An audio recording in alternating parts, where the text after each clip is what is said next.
Welcome to My Therapist is Out. Each episode, we talk with a therapist from Open Space Therapy Collective or LGBT community members about mental health and building community. I'm your host, Renae Johnson, licensed therapist and founder of Open Space Therapy Collective, where we are your hub for queer and trans mental health care.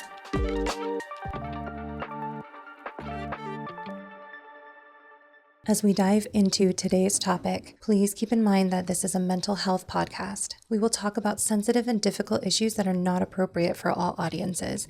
Please take care while listening. Hey, welcome back to My Therapist is Out. This week we have a special episode for you.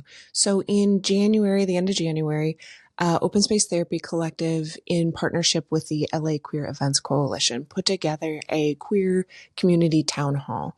Originally, this was going to be about the inauguration and coming together around the politics and everything that has since happened. But due to the LA fires, we pivoted and came together about how to recover and be in community and utilize the queer community resources to help those impacted recover.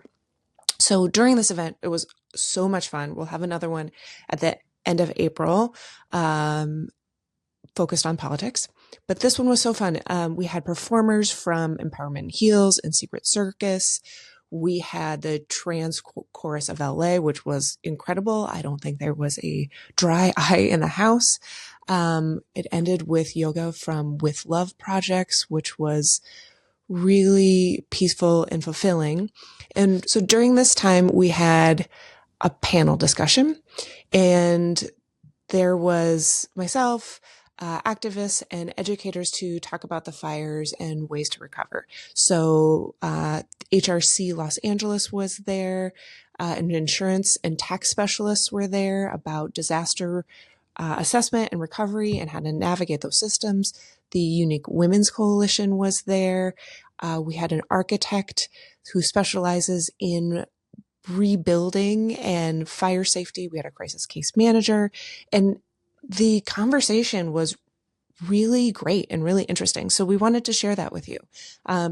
We had about 100 plus people show up, which was a great turnout. And we knew a lot of people that were impacted weren't going to be able to make it. So we wanted to make this panel discussion public because it was so important. I learned a lot, even being on the panel. So join us. Let us know your feedback. Let us know what other resources that you need or that you want. There is still a lot of giving and volunteering and information going around about fire relief. So we are happy to help point you in the right direction. And with that, please join us for this panel moderated by Carla Ibarra. Our first speaker will be, they are a licensed professional clinical counselor and the founder of Open Space Therapy Collective, Renae Johnson. Our next one, she is an environmental expert and host of Environmental Social Justice, or ESJ, with over 20 years of experience in environmental risk management. Please help me in welcoming Wendy Nystrom. Our next panelist, he runs a tax agency, a tax preparation and consulting firm in Culver City, California. Aaron Burns. Our next expert, he is the founder of the Angeles Recovery Collective, or ARC, by James Hughes. They founded the Angeles Recovery Collective to address the immediate devastation caused by the Eaton and Palisades fire. James, thanks for being here. Our next speaker, he is a dedicated community leader and advocate with over 17 years of experience in civic engagement, leadership development, and organizational management. Please join me in welcoming James Santana. And for our last but not the least speaker, a dear friend of mine, a community leader that I personally look up to. She is a remarkable 43-year-old Black trans woman, proudly born and raised in the vibrant community of Inglewood, California. She holds an esteemed position now as the Chief Operating Officer of the Unique Women's Coalition. Celebrating her 7th year this year in this work, she is proud to dedicate the positive impacts that she's doing to the community. She is a testament of resilience, leadership, and transformative power. Please join me in welcoming Queen Shannon Gibson. Girl, while I was reading your bio, I was looking for you where you're at in the room. Girl. Let the panel begin. I hope everyone is having fun. I'm just making it light because we're gonna talk about some serious stuff right now. And I'm so thankful that our panels are here. I'll be here in your back so that I'm captured in all the picture and video. Thank you. All right, let's move first to segment 1, emotional healing and support. And this first question is addressed to our licensed professional clinical counselor. Ooh, that's a mouthful. Renae Johnson. Renae, from your perspective, how are you doing first? I'm doing about as well as everybody else. This time is really tough, and I think that it's important to spend time and acknowledge that. This moment when we're all together in community is really important and really powerful. But 25 days in, it's been really, really rough. I agree. That's why I had to ask too, how is everyone arriving? Because I am kind of anxious, to be honest, but at the same time, so grateful that I'm sharing this space with all of you. Despite what we just witnessed in the last 25 days, we have arrived here. We're all here. It's a beautiful day because queer people came together, and I think that in itself is a reason to take a deep breath and just be here. Thank you, Renae. From your perspective, what are some immediate steps people can take to process trauma and grief following a disaster? Acknowledging it is always the first step. And you don't have to do that all at once. I think we often get into these moments and get completely overwhelmed and then judge ourselves that we're not processing it all at once and we can't get over it, and then we actually don't have the bandwidth to support our neighbors and support our friends. And it's okay to go slow. It's okay to say, I'm overwhelmed, I don't know what to do, I'm trembling, I'm sleeping too much, I'm not sleeping at all, and really give yourself a lot of grace right now. There's so much pressure to volunteer at every moment, donate everything, and you can only do what you can do, and pushing yourself more is just gonna make that trauma even worse. And you're gonna be in a worse place in 6 months when we had Trump's 100 days in April. And you have an opportunity right now to be very gracious to yourself. So I think that's first and foremost. Thank you so much, Renae. And I have a follow-up to that.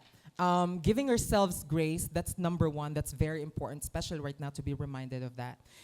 This advice will specifically for folks who may be hesitant or having a difficulty seeking professional help at this time.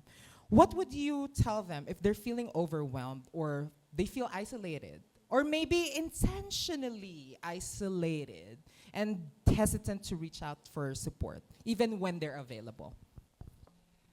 It can be overwhelming to reach out for support when you're overwhelmed. You're like, I have to do another thing. There's no way I can do another thing. I have to talk to a stranger. I don't want to do that. And I get it. I go through the same thing. It's important to really lean on the people that you are close to. Is it a neighbor? Is it a sibling? Is it a friend? Is it a colleague that you can just take 3 minutes after a meeting and go, oh my God, that really sucked. It's those little tiny moments make a big difference. A lot of time mental health and therapists are talked about as like, well, I go to therapy and my therapist this and I learning this skill and da-da, and fine, great, but even when you are going to traditional therapy and you're sitting down for an hour a week, it's still just an hour a week. Like you have 24 hours in a day and 7 days in a week and 365 days in a year, and that is for community, that is for self-care and covering yourself in the blankets, going to a yoga class, coming to events like this, seeing amazing performers. The I'm going on a soapbox, whatever. The way I saw everybody's face go from like, holy hell, this is exhausting, everybody looked great. And the second the accordion player started playing and the hula hoops are going and the people are singing, everybody just went, oh. And like those moments are invaluable. And so, going back to giving yourself grace, play a little bit, and that is taking care of your mental health. Connect with the people that are easy for you to connect with, and that is the first steps to taking care of your mental health. Thank you so much, Renae. And that's Renae Johnson for y'all. And folks, just a reminder, which reminds me from this conversation, Renae, we have those folks wearing the purple bandanas, they're actually licensed clinical therapists. So there's a variety of therapists. We have wellness counselors, we have social workers, we have associate marriage and family therapists. And so even if it's 5 minutes, they will hold your hand and be like, hey, I see you. And that can really make a big difference. So feel free to approach them however you're feeling, however you're arriving. This service has been brought here intentionally just for this purpose. So thank you, Renae. Thank you, Open Space Therapy Collective, period. And speaking Thank you of to all of our therapists who volunteered today. work, thank you. And speaking of community care, this next question is addressed to my sister, Queen Shannon.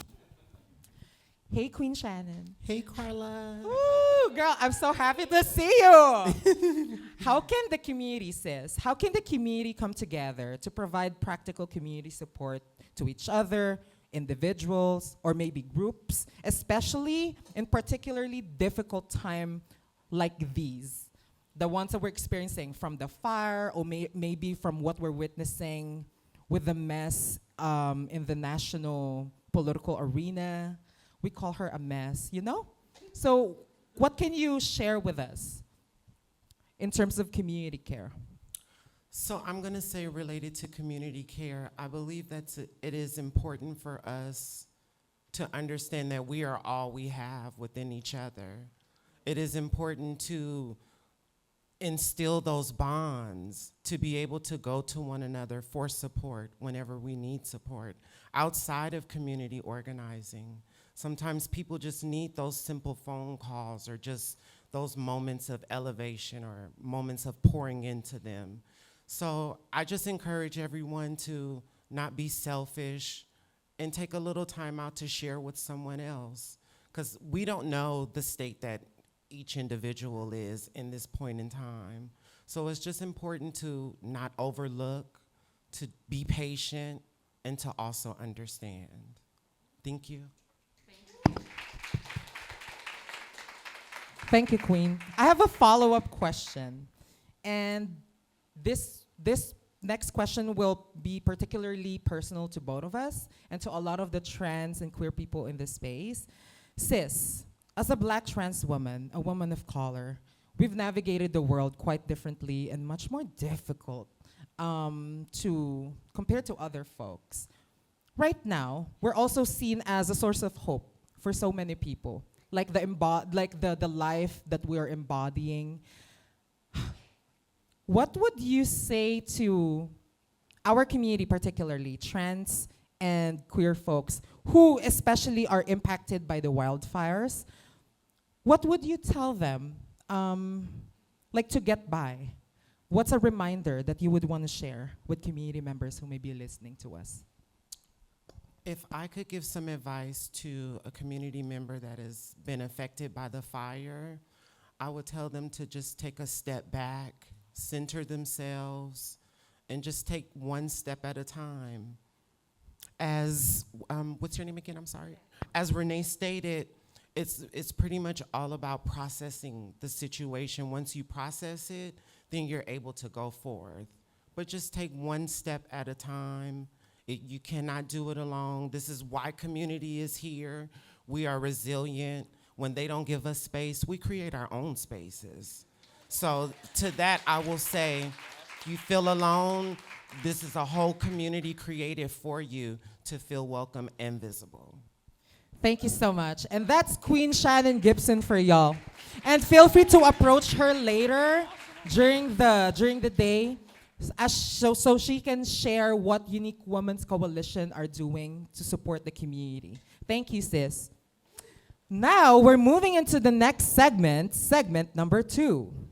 Practical tools and resources. Yes, this will take much more chunk of the discussion. And to our experts, feel free to chime in on one another as people are looking to all of you right now, and like we're all asking like, hey, what can we do right now? What are some actual resources that we have?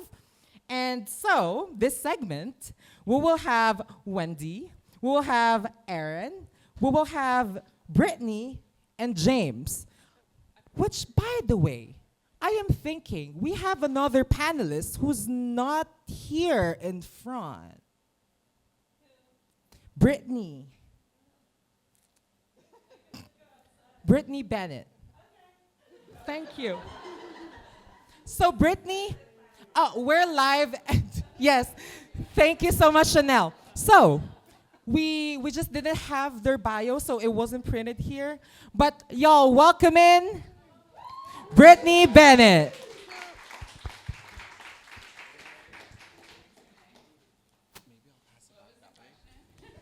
No question yet, Brittany. Thank you so much. Oh my goodness. Hi everyone. I thought I was forgotten, so I was like, I should just leave. But I'm back. It's okay. No one's fault. It's fine. It's fine. My sincerest apologies, y'all. Like, this is the biggest panel I've moderated in my life. So, like, my apologies. No, Thank you. No hard feelings.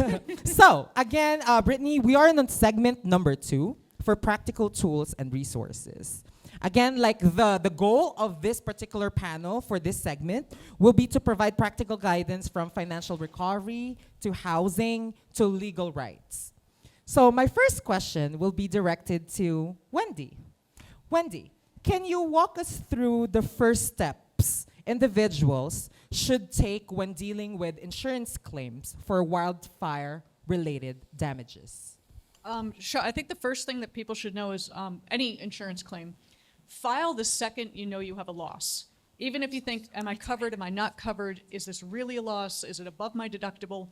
File the claim. It can be a notice of a claim or a notice of a loss, because once an event happens, a clock starts ticking of when you can file.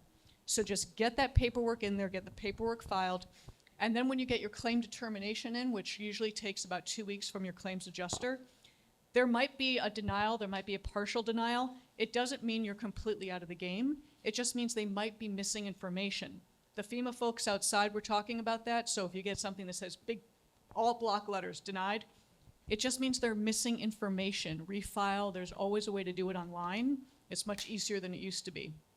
And also with respect to wildfire, there are some specific, like not specifics, but some changes that people need to know about.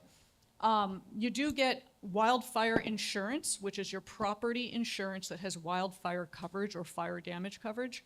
A lot of people had the California FAIR plan. Now they are overwhelmed right now, so your claims determination is going to take a while. Just be patient, but also keep on them. You have every right to just ping them once a week. Do you have a determination? Now, I've always told my friends, I'm here to help you translate the legalese or the insurance jargon. Don't worry about any of that right now, because until you get that letter back that you know what you're looking at. So patience is hard right now, but it's pretty much all you have going. There is some bright news in November of 2024. There's an organization that I work with called After the Fire USA. They're a nonprofit. They help people navigate wildfire recovery and disaster loss. They actually lobbied to the federal government for 3 years, where if you had a settlement from either PG&E or SCE or a utility company, that money used to be taxed as income. And working in the insurance industry, I've never heard of that in my life. And I actually said to them, like, you can't tax a settlement. It doesn't happen. And they said, this does. They got that signed in November of 2024. So now on a federal level, they will not tax you for income of that settlement, which is really good news for this. Yeah, huge.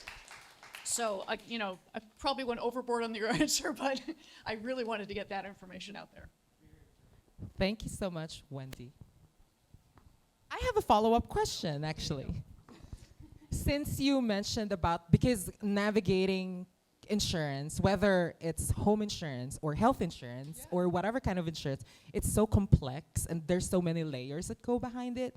So my question will be, what are some common mistakes people make when navigating this whole process of insurance or legal processes, and how do you think they can avoid them? So the biggest thing, like the normal average person, when you get your insurance, whether it's healthcare, whether it's your property or liability insurance, you get something called a declarations page.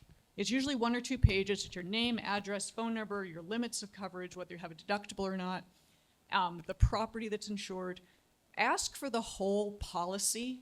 That's just a cover page.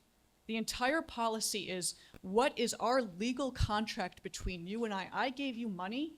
You have now agreed to cover me, whether it's property or liability. That is a contract, is legally binding. You want to see that whole thing, including something called exclusions and endorsements. Endorsements are added to the end of the policy that change the body of the policy. So you always want to be able to see the whole form, it's called the body, and the endorsements that change the body of the policy. So read everything through. We have something called ChatGPT now in AI. Copy, paste. Ask, what does this mean? What should I know? What's important? That is just a godsend that that exists now, because before, I'm a geologist. When I started in insurance, I didn't know what I was reading. I'm like, I studied dirt and rocks. I did not go to law school. So I learned the hard way, just reading form after form. When you get a coverage determination letter, read it all the way through, not just past page 1. If you see page 1 and you freak out and you say, I can't even read this, and I get it, your head is static, take a breath, take a moment, read the whole thing through, and then call them. Emails can get ignored, letters can get lost. Nobody really does letters, but yeah. Call them. These are human beings. I started my career in claims. Talk to the people. They are willing to listen and hear you through. So that's the best advice I can give on that. Call your insurance. Thank you so much, Wendy. And the next question will now be addressed to our tax expert, Aaron. Aaron, what tax relief is available right now for those impacted by the disasters that we just witnessed? That's a great question, and in fact, there's a general, like everybody in LA County, answer to this, and then there's a answer that is particular to somebody who has been directly affected by the wildfires. Everybody in LA County, if you reside here, if you have a business here, your tax payments, your tax returns are postponed till October 15th. And I feel like I'm an audience. I'm so sorry. Aaron, can you repeat that one more time? Just for emphasis. so your 2024 tax payment and your 2025 first 3 quarters, if you like self-employed and you do quarterly estimates, are all postponed till October 15th of this year. I've never had a reaction like that talking about taxes before. I usually put people to sleep, and rest is important. But yeah, so that's.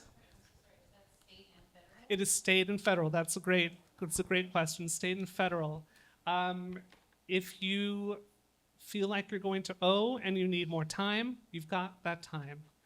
If you feel like you're going to get a refund, or if you usually do get a refund, don't wait. File it now, or file it, as soon as you're able to. You could even prepare it now, and then wait to pay it until October. You might get some notices if you file and then pay later. Just there's a number to call, and I don't have the number with me on hand, but there is a number for the IRS. It takes a long time to talk to the IRS, but yeah, persist. You'll get through them. And Wendy, I'm so glad you brought up the exclusion of those grants or the exclusion of the settlement payments. There's also exclusion from income for grants. I'm not sure if there are any grants available just yet, but those, if it's related to a wildfire, those are excluded from your income as well. And then, for people who are directly affected, things like property tax, that has been, if you own if you own property, if your parents own property, if your family such own property, property tax payments just for specific area codes have been also postponed. There's also property tax relief if the home is completely destroyed. You can go on and apply for that. If you own a business in the city of LA and you're in a very specific set of area codes that have been affected, the LA business taxes that you have to file next month, those have been pushed until, I believe, April 30th. I'm not sure exactly about that date, but I think those have just been a little bit pushed out.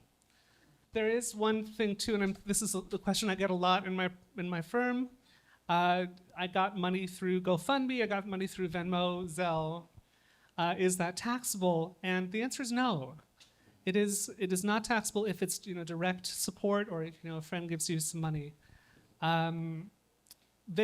Next year they might send you a 1099 for that money you got, but it's still, even though it's on a tax form, it should not be taxable to you. You just have to disclose, yes, I got this money, but this is direct relief. And then I think people have questions about, if I give money, if I give support to somebody's GoFundMe, do I get a deduction for that? The answer is no. Just as you have on one hand, the income's not taxable. On the other hand, the payment is not deductible. If you're giving to a support organization, a 501c3, then yes, it is deductible, but for right now, there's no additional deduction for direct support. Thank you so much, Aaron. That's actually two of my follow-up questions. The first one was, do individuals get tax benefits if their home is damaged by the fire? Yeah, so Okay. There's if your home has been damaged or destroyed completely, there is a loss that you can take. It has to do, there's interplay between insurance, like the insurance that you receive for it, but also the amount that you spent on that property. It could be your home, it could be your business property, it could be equipment, things or personal things that you have inside the home. There's going to be some interplay between insurance. But yes, you would be able to deduct the losses from that, from your income. Thank you. And the last one, and I would love for you to expound more on this if you would love. What's taxable when receiving support? And this is in line with the GoFundMe conversation. And what's deductible when giving support? Right. But by the way, if I don't answer the questions here, I'm happy to talk. Just tap me on the shoulder outside. Just turn me around and introduce yourself, and we'll talk about taxes until you fall asleep. But yeah. So I think I touched upon what's taxable or non-taxable when you're receiving support. Mostly non-taxable. But if you are providing services, I won't even say that, but mostly non-taxable. Just if you get a tax form, let's say you have a Venmo or PayPal that you usually use for your business, and then you open it up to say I can take direct support and then send it out. It's going to cause a little bit of an issue. Just keep great records about what did you take in for your services, or what did you take in for, your own support. Thank you. Thank you, Aaron. Everyone, Aaron Burns. Thank you. And the next set of questions, we have two more panelists for this segment before we move to the third and the last one. All right, moving to our architect, James Hughes. James, what are some practical design or rebuilding strategies that you can share with us that can help make houses and communities more resilient to future disasters? Yeah, I think there's a lot there, and I know it's pretty early to talk about rebuilding, but it's something that takes a lot of planning and coordination. So it might be less of a priority, but thinking about how do we rebuild resiliently that we can prevent this from happening in the future, and that's talking about fire-resistant materials, non-combustible walls, roof materials, and defensible space around your house. Like, we need to manage our yards and landscaping with ways to prevent the fire from spreading. And that's even down to specifying plants which are native or succulents, and this will help mitigate that. One thing a lot of homeowners don't really realize is most of these homes were built in Altadena and the Palisades 100 years ago, 50 to 100 years ago. And this is before most building codes were even a thing. Like, there's nothing for wildfires or fire mitigation beyond within the structure, or some of the tactics that we address now are, how do embers spread? If you've seen videos of the fire, and I'm sure you have, it's just a firestorm of embers about the size of a golf ball, and even smaller, 2 millimeters. And these get sucked into your house through your crawl space vents or through your attic vents. Your gutters, if they're exposed and full of leaves, they get trapped in there. And this is how it spreads to each individual property.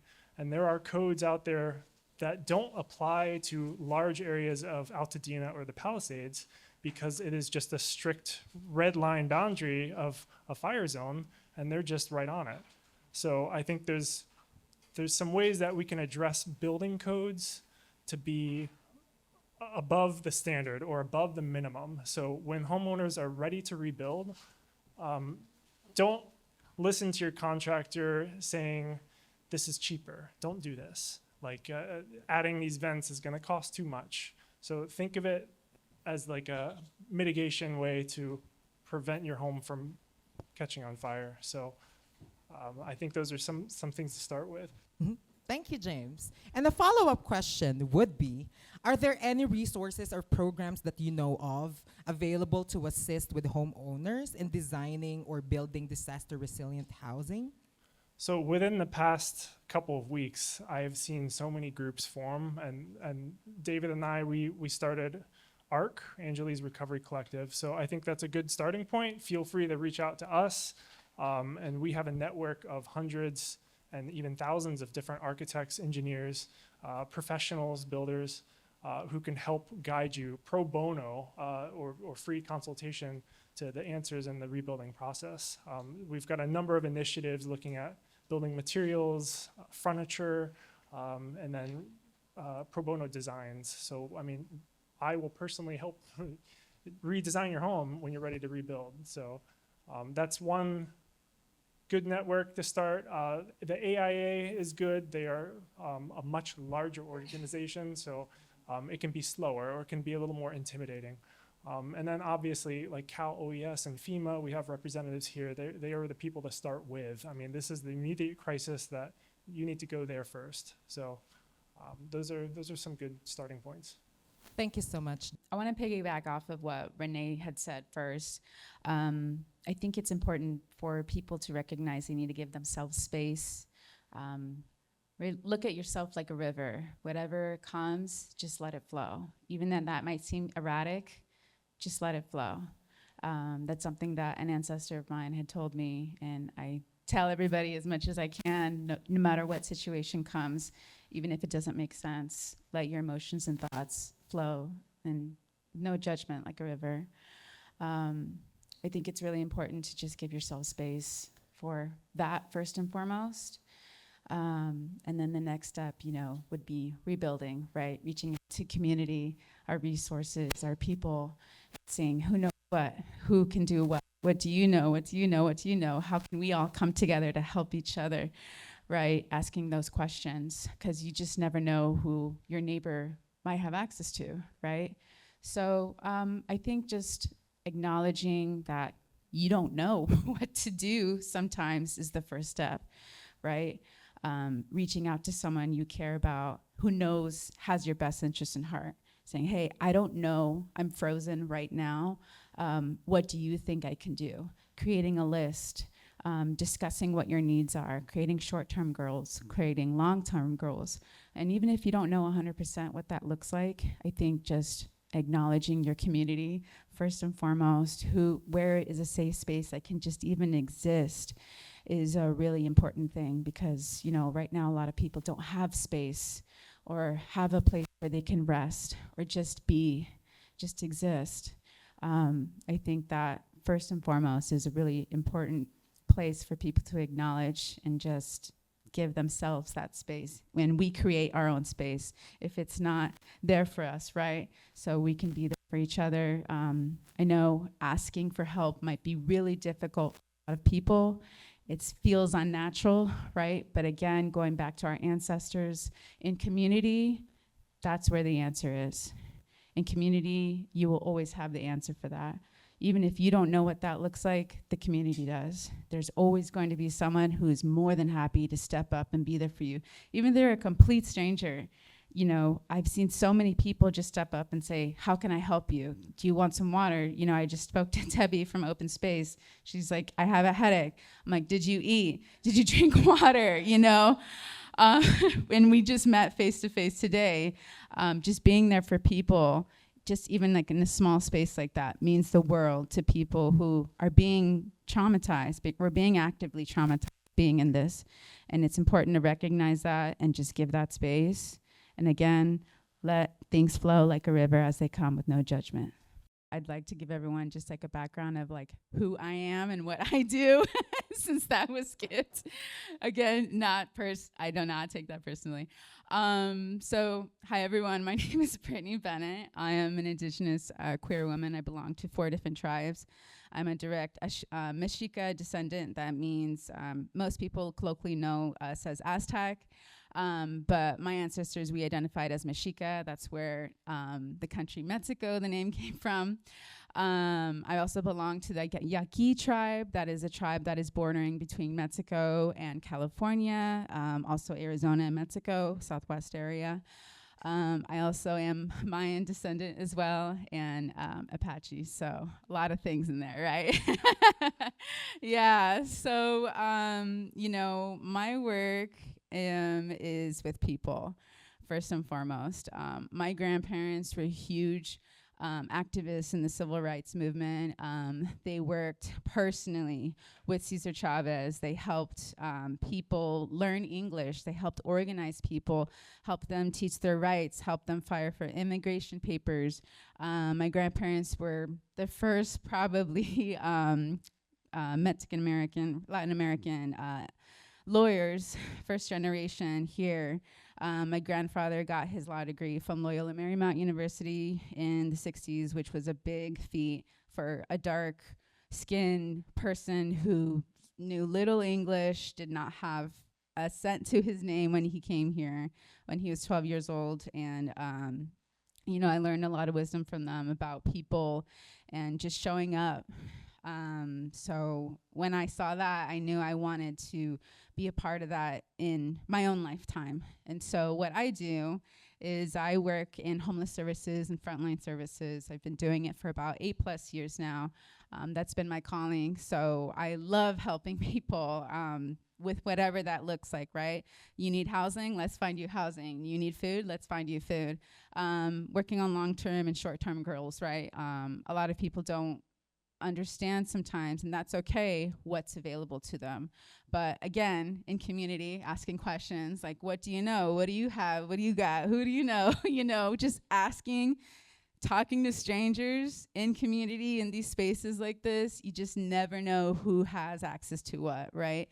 And we're all more than happy to help each other. So that's what I do. And I forgot the question. I'm happy to repeat it for you, Brittany. No, but thank you for sharing your No problem. your work with us. But my follow-up question is actually it surrounds your work. What can you tell our fellow providers, resource providers, volunteers, community organizers who are doing this work? Because this doesn't pay much and it takes a lot of emotional toll to people. What do you think are some ways that you take care of yourself that you want to share to people that's been working for you? Thank you for repeating the question. Of course. So, when something that I do before I go out of my own house, feel free to take this. This is for anybody to take. This is not just exclusively just for me, just because of my tribal affiliation. I have an ancestor altar, and, you know, I talk to my ancestors, I talk to my grandpa, and I say, like, please just lead me to where I need to be, lead me to where people need me, and where I can continue to be a light to others. And then before I leave my house, I also end with, please also remind me and lead me to where I can also heal. Because sometimes we don't know what that looks like, and that's okay. But I think just having some kind of record, something that's tangible, for me at least, like writing down things that help me or that make me happy, right? That looks different for everybody. Maybe it could be, I just want to go get a cup of coffee and I want to get my cute little like matcha latte, right? For some people, it could be like, I need to go sit outside. I need to put my hands in the dirt. So I think it's important to recognize like what helps ground you. What is something that is easily accessible to you? Who are your people that make you happy or can just like literally turn your frown upside down, right? Turn on some Netflix, and just like actively work on that. Sometimes the things that make us happy can change from week to week, right? And that's okay too. We're all being actively traumatized in this as things are rolling on, and I think it's just important to recognize like, this is what makes me happy, this is what doesn't. How else can I protect myself mentally, physically, spiritually, emotionally? Just letting yourself take up space, whatever that looks like. Thank you, Brittany. No problem. Brittany Bennett, everyone. And moving us along to the third and the last segment of our panel, which is on building community and environmental resilience. And for the next question, I am directing it to James Santana of the Human Rights Campaign. James, what role can community events like this one that we're having today play in fostering resilience and rebuilding connections, especially after witnessing a very traumatic natural disaster and the ones happening nationally? One thing that, as the speakers are kind of guiding to this last segment, that I noticed at the beginning, we talked about having patience and having patience for oneself. And then we talked on this side about being persistent. So this last segment, I think, is a great transition for us to talk about perseverance. So patience, persistence, and perseverance, like in this time. We just experienced like a huge election, no matter if you were in favor or not in favor for it. We have our community essentially burning right now. And we keep saying the word community, community, community. There's some of you wearing beautiful shirts that say community, and in that word, inside community, there is the word unity. And so right now, we need to talk about how to persevere. And HRC has been that for me. I was born and raised here in East LA, Montebello, and it's not traditionally a community that is accepting or welcoming based from backgrounds, being Hispanic, being Mexican, also Catholic religion. They're not very tolerable of LGBTQ plus identities. But HRC has been that sense of community for me. So what I'm saying is, for us to persevere, we need to find, as the last speaker mentioned as well, we need to find what we're looking for in each other in community. So find those organizations, find those resources. We're all here to help each other. You're all here to help each other. Whether it be a part of an organization or whether it be that club that is out there saying, hey, I need to get grounded and not wear my shoes out in a park. There is unity in community, and vice versa. So find your organization, join HRC, and we're willing to work with you. And we work with some great partners as well in the community. So if we're not partnering with you, tell us so we can be out there and be a resource. We can mobilize volunteers. We can promote and cross-reference each other's events and each other's resources and information for our community. But there is that word unity and community, and let's be that. Thank you, James. And one last follow-up before our last panelist to share another thing. Those folks from the community, or maybe not from the LGBTQ community, who may not have been directly, quote unquote directly, because the air quality, we are affected, but who may not have been directly impacted by these wildfire, best show up for our friends who have been more impacted. Oh yeah, so again, a little bit of a personal example. Again, being in Montebello, being in East LA, we are not directly impacted, but we all are in this together. And so just some things that have happened. Our local steering committee is based in all of LA County. So we were constantly through text message, through communication, texting each other that if someone needed a place to stay in our own group, that's a start. Just be there for your neighbor. I also was talking to somebody that walked by our booth. Montebello has like a small barnyard at Grant Ray Park. And believe it or not, some of that livestock that people probably didn't know what to do with, our local little small zoo in Montebello took in all this livestock. That is the unity in community. Right? That is the unity in community. And so even though we're not directly impacted, we still have to help each other. So still being in East LA, it's important for me and my organization to be out here and be present in this time of need. Be there for your neighbor. We're all we have. Just be there for your neighbor. James Santana, everyone. Yeah, awesome. Volunteer to HRC, y'all. They're doing amazing work. And the last panelist that I'll be asking again, Wendy, our environmental expert, since this is a climate disaster that I believe all of us are aware that it's just only a matter of time before we get hit again by something like this. So as we look to the future, Wendy, how can we better prepare for environmental disasters, both individually and collectively? And a follow-up to that is, what are some resources or organizations perhaps or groups that people should turn to for support, and specifically highlighting the mitigation of environmental risks? Thank you. That's a loaded question. So before I go down the environmental road real quick, there's another resource for insurance. If you are dealing with an insurance carrier that is giving you a hard time, United Policyholders is another nonprofit that will work with you and will help you navigate the road of your insurance policy. They are also supported by After the Fire, so these are both legitimate nonprofits. But with respect to the environment, we have, pollution is real. We all know that. Climate change is real. So as we pump more toxins into the atmosphere, we have destabilized our jet streams, which is why certain areas are now experiencing very wet conditions. Hurricanes are getting worse, more catastrophic. We are getting drier. We are getting hotter. These are just facts. I'm a scientist, so I don't really want to argue that. I've definitely had people argue with me.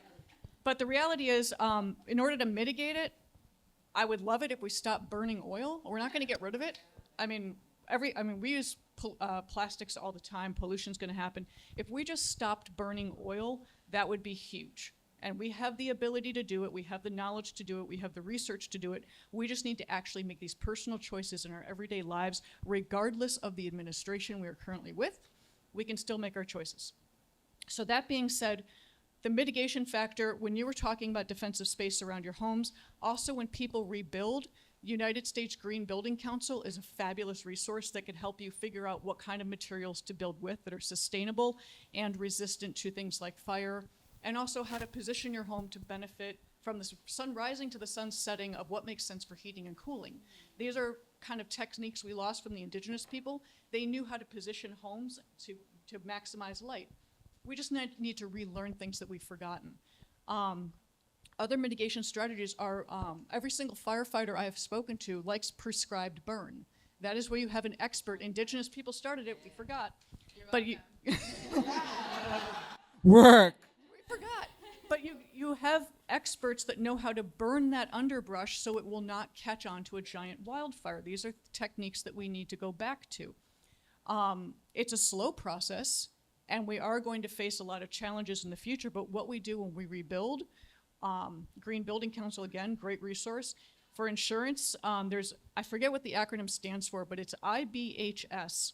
And they actually have entire programs of what kind of structures are best for certain environments. You talked about embers and eaves. Please stop using wood chips. Wood chips is just kindling that will just drag it right to your house. So gravel's your friend. And depending on earthquakes, we have to actually work with different materials on rebuilding that are also earthquake proof, which is why most people did wood. It bends nicely, but it burns. Now, there's a material called hempcrete that is actually very resistant to burn, and there's new technology around that. It's a myriad of things, and quite honestly, we need to start paying attention and working with the communities on what works for everyone. I go to these conferences all the time. This is probably the most fun disaster event I've ever been to in my life. I'm here for it. It's usually a lot of doom and gloom, and this is actually, you brought life into an environment that is so surrounded by negativity. So thank you for that. Thank you for you. PJ for inviting me. But work together, talk to each other, use the resources after the fire, and United Policyholders will help you guys figure out these routes. And then Green Building Council, they have so many different divisions that will help with rebuilding and materials. Taxes are also important. We don't want to be taxed for certain things. I didn't know about the Venmo or the GoFundMes. I thought they would be taxed for that. So that is really valuable information to know about. But the pollution side of things, you've brought about community and we're all connected. The environment is absolutely connected. Everything we do is a chain reaction. So we need to pay attention to our everyday decisions that we make. Small changes can lead to a big change. So I'll just leave you all with that. Thank you. And just the last part, I would just want to ask any last words from all our panelists. Maybe we can start with Aaron from here, like this, since we started with Renae earlier. Oh, go for it, Brittany. I have a question for Aaron, and I think everybody I is love gonna this. want to know Yes. and hear this one. So for people, so for me, I live in Koreatown, and yes, I also got a bunch of ash all over my apartment and windows and stuff. For someone who lives not in those zip codes, like affected by the fire,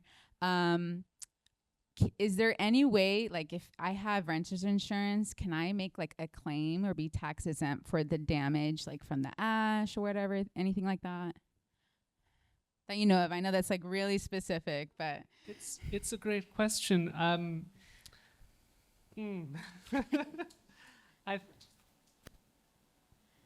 I'll probably need to look it up, and I'll get your email. I can tell you about it, or if anyone else wants to. Because I want my money if I can.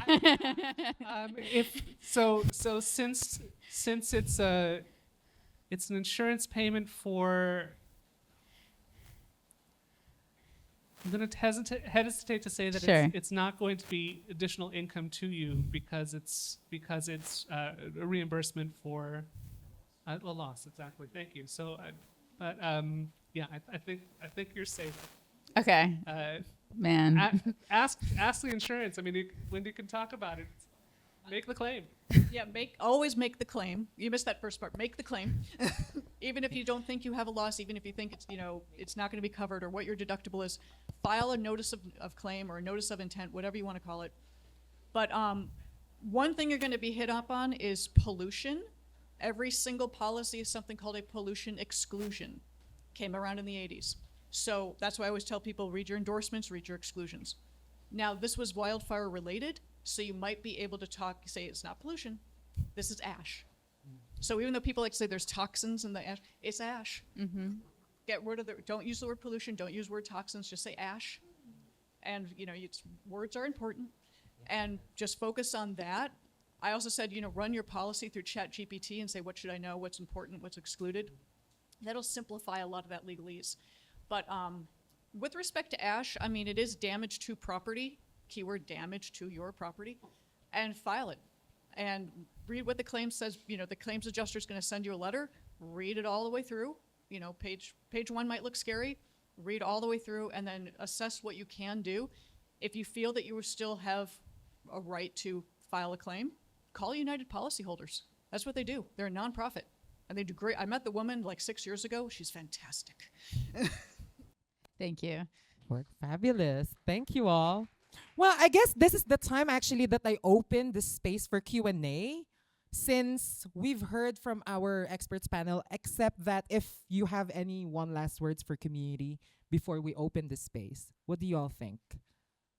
Well, questions then. Do we have questions? Yes. Thank you, my dear. Name, your pronouns, and question. Yes. MW, he, him. I just have a question about insurance. I know folks who have made insurance claims and then lost their insurance, and I'm just wondering, is there any kind of resource that people can use to maybe check and see, like, should I bother making this claim at the risk of losing my insurance or not?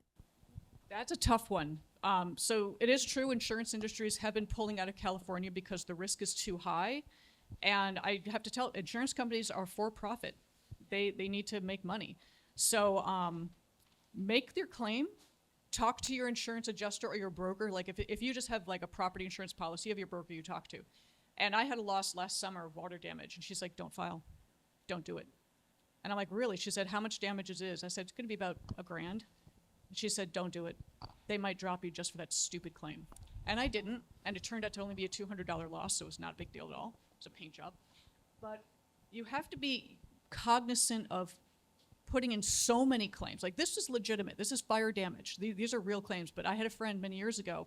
Anytime she lost her wallet, she lost her purse, she did this, filed a claim, filed a claim, filed a claim. That year, her insurance company dropped her, and she was dumbfounded. She's like, why'd they drop me? I said, because you're more expensive than what you cost them money. So you always have to keep that in mind of what is it worth to me? With this particular scenario of wildfire, absolutely. Please do not hesitate to file your claim. If your house still stood, you are going to have soot damage. Smoke, bless you. You're going to have smoke damage. You're going to have soot damage. You're going to have ash damage. Don't use pollution. File the claim. It cannot hurt you. In this situation, they would be incredibly stupid to do something like that. We have a next question. Hi, my name's Catherine, she, her pronouns. First of all, thank you all for all the great information. It was amazing. My question is kind of on the other side of things. I wasn't impacted physically by the fires, certainly emotionally, I think we all were, but I'm also have some privilege, and I'm also getting 300 emails a day as to who to donate to. And I just wonder if any of you would suggest someone that we could donate, if we do make a donation, to whom should we make that is most impactful at this time for our community, as well as, for those who are affected by the fire, but mainly for the TGI plus community. Is that a question for me? No, just kidding. I would love to start, actually. We have the Unique Women's Coalition here doing beautiful work. And the mutual aids too, that we have Trans Defense Fund LA. We have the Mutual Aid Alliance here in LA that are specifically queer and trans who are organizing these mutual aids. And they go directly without what do they call that? They go to the community without any red tape, anything extra that comes along it. Like, this is a resource, what Brittany talked about. What do you have? What do we know? Share that with me. And then that's what they do. So do we have anything else, y'all, that y'all want to share that folks can donate to? Sure. So I am on the board of After the Fire, so I am a big proponent of that. But they go all over the country. So they were in Maui right after Maui burned down. They're coming here at the end of this month. They usually wait for the chaos to die down, but they're bringing a delegate of 13 people. And they're going to be all over the communities, and they go into the field and they deal with individuals, they deal with organizations. There is zero discrimination at all, otherwise I would have nothing to do with them. The woman who runs it, her name's Jennifer Gray. Jesus, I can't believe I'm blanking on this. But Jennifer is the most amazing woman you've ever met in your life, because she will be the first in. She will repeatedly go back to these communities. I don't know how she does it emotionally and mentally, because she deals with people that lost everything all the time. Maui was hard on her because not only did she see people losing their homes, but she saw the real estate developers coming in trying to get the people's property cheap. And the contractors who would show up saying, just give me your insurance money, I'll rebuild you, I'll be back the next day, and they never saw them again. So that's another thing. Sign nothing. You have time. Please do not fall for any, there are a bunch of insurance scams going on saying, sign up with us, you may be eligible for compensation from your insurance company. Don't sign with them. Your contract is with your insurance company, not a third party. And there's no eligibility. It's your policy. So please don't follow those rules. And be careful of attorneys that say, you know, we're going to do a wildfire lawsuit.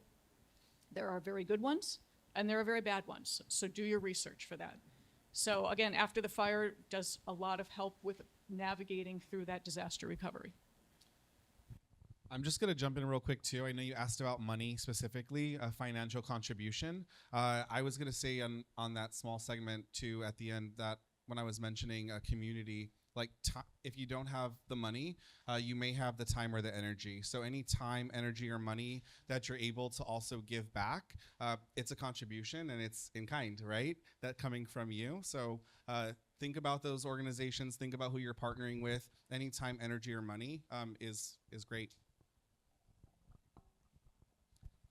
So regarding Unique Women's Coalition, just to highlight 2 of our services that we offer, we are a tenant inside of the Connie Norman Transgender Empowerment Center. If you have not heard of it, the name speaks for itself. We have a ready-to-wear closet that entails a pantry, and we also have legal documents aligning. Neither one of those programs have ever been funded. We use general operating funds to fund those services so that they can keep going, so that they can stay active. And we have serviced over 125 TGI people within the last 30 days for name and gender petitions. So that has been one of our core services here. I guess in addition to all these wonderful organizations, like I totally endorse that. Can you guys hear me? Yeah. I would also add, like, there's a ton of wonderful GoFundMes for the directly impacted victims themselves, and I would encourage like doing a little bit of research and seeing where you can kind of send them money directly. And on top of what Wendy was saying too, there's some very disturbing things going on with scammers and misleading efforts to try and take advantage of wildfire victims right now. So just be very careful. I would encourage anyone who's lost property, just don't sell your land. Don't let developers get into your communities and try to rip them apart, because this is going to be a long process. That just be patient. And there's tons of people out there to help you. So, Catherine, I'm going to do a shameless plug for everyone here. My auntie, an elder of mine, her name is Tiger Moon. She does have a GoFundMe. She was in Altadena. She lost her apartment, the only safety that she knew. So if you want to direct to an Indigenous person, that is real, not a scam. Her name is Tiger Moon. Yes, that is her name on GoFundMe. But you know, Mutual Aid LA is a great place also. Then compiled a list of Black families and other families that have been directly impacted. Because I think another thing to acknowledge, and that's really important, is that that generational wealth is gone for a lot of Black and brown families.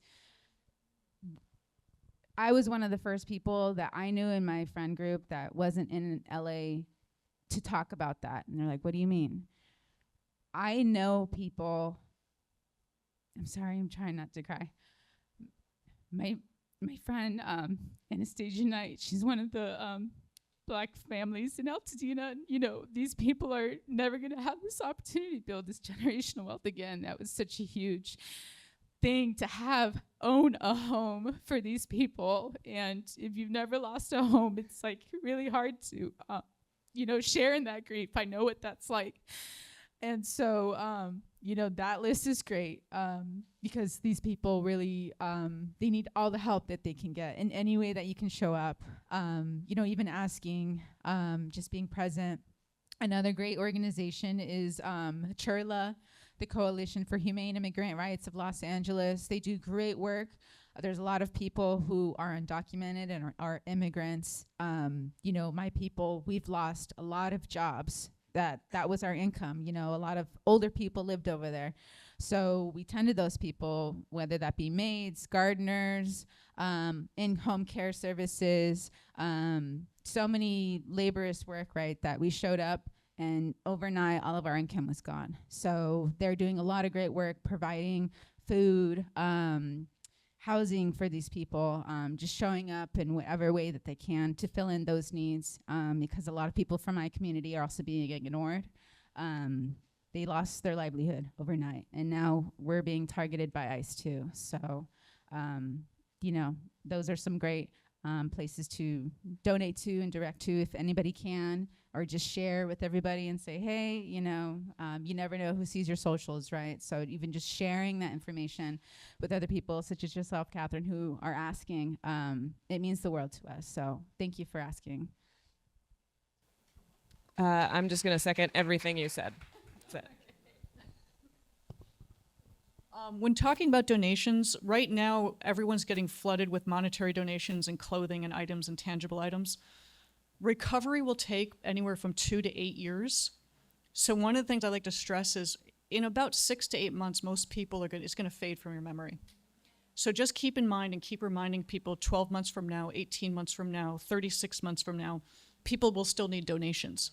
And what we saw in Northern California for the not the Woolsey fire, that was Campfire in Paradise, people were donating couches, and it's like, that's great. They don't have a home yet. So there's nowhere to put these materials. So just keep that in the back of your mind. If you know people that want to donate, just say, hold on to it. There's a group, Liquid Donate. They've actually found warehouse space in the LA area to hold these things. And Liquid Donate will work with companies like Ashley Furnitures, where this desk is dented, we can't sell it. They donate it, and it goes to someone who needs it. So just keep that in mind as donations come in, keep it coming, because they're gonna need it.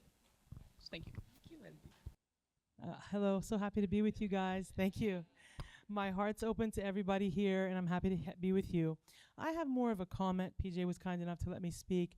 I'm a business owner, and I've been reaching out to the city people and councils and all of this and the boards in LA County.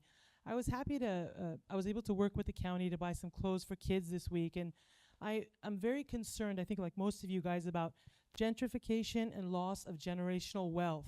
And I'm here to tell you, absolutely not happening. The best thing in the world is about to happen. And overseas, and this is what I've been kind of telling everybody, overseas they're doing something called ethical development, and where people, instead of a developer coming in, buying the land and doing whatever the heck they want, they are partnering with homeowners, landowners now, where instead of building one unit, they build multiple units. The person who was the landowner is put up for 2 or 3 years, whatever it takes to build the building, and more units get built, and that person gets a fully refurbished unit, and in some cases, depending on the size of the land, they get multiple units. So this really keeps you in your community. And it's just something I'm starting to speak about, and I'll say 2 more things, which is I went to the church over there in Pasadena. I wasn't able to speak, but I spoke in person with the NAACP, something Wendy kind of mentioned where she said, don't sign anything. I want to tell you again, I've been in liquidation for 27 years, I know business.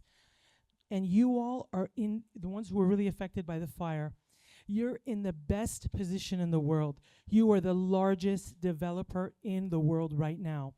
I want to bring you guys together, and I want you to know that at every stage you control the negotiation, and I'll give you 2 examples.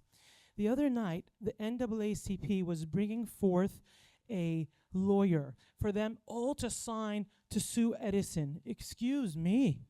You're telling me that 1,000 people should give you 30% contingency when one person is giving you contingency? No.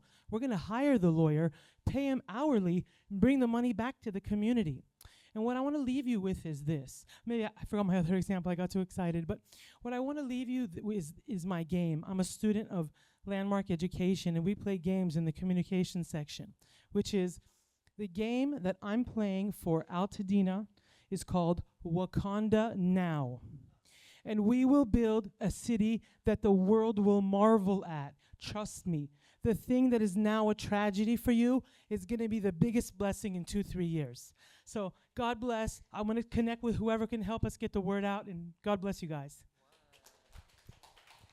And that's for our panel, everyone. Shortly after, this is going to be followed by a raffle. Word. Right now. And the trans chorus of Los Angeles, the biggest all-trans chorus in North America. Thank you for joining us for the panel discussion. We hope you learned a lot. Again, if there's anything that we can do to help point you in the right direction or support you through this, please let us know. If you visit Psychology Memes on Instagram, there is a list in their bio link of a bunch of therapists and counselors that are offering free services if you were impacted by the fire. And I mean hundreds of professionals on there. So there are lots of resources for you. And with that, here is your queer moment of joy. Okay. My name is Ricardo Sebastian. My pronouns are they, them, and I work for myself. A recent moment of queer joy. I'm producing a series of videos spotlighting queer spaces in downtown, and a few community members reached out to me and let me know that they didn't know about some of these spaces, and so that made me feel really happy to be able to share information and resources, and to also be able to help bring people together in our community. Thanks for joining us. If you're in California and looking for a therapist, visit our website at openspacetherapycollective.com and book a free intro call with one of our therapists. If you're enjoying My Therapist Is Out, please rate, review, and follow us on Spotify, Apple Podcasts, and YouTube. Do you know somebody who could use a little extra dose of queer community? Send them one of your favorite episodes of My Therapist Is Out and help our collective grow one listen at a time.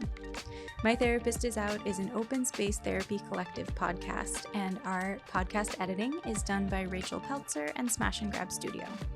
We'd love to hear from you about today's topic, so email us at info@openspacetherapycollective.com. You can find us on TikTok and Instagram at Open Space Therapy Collective. Thanks for listening.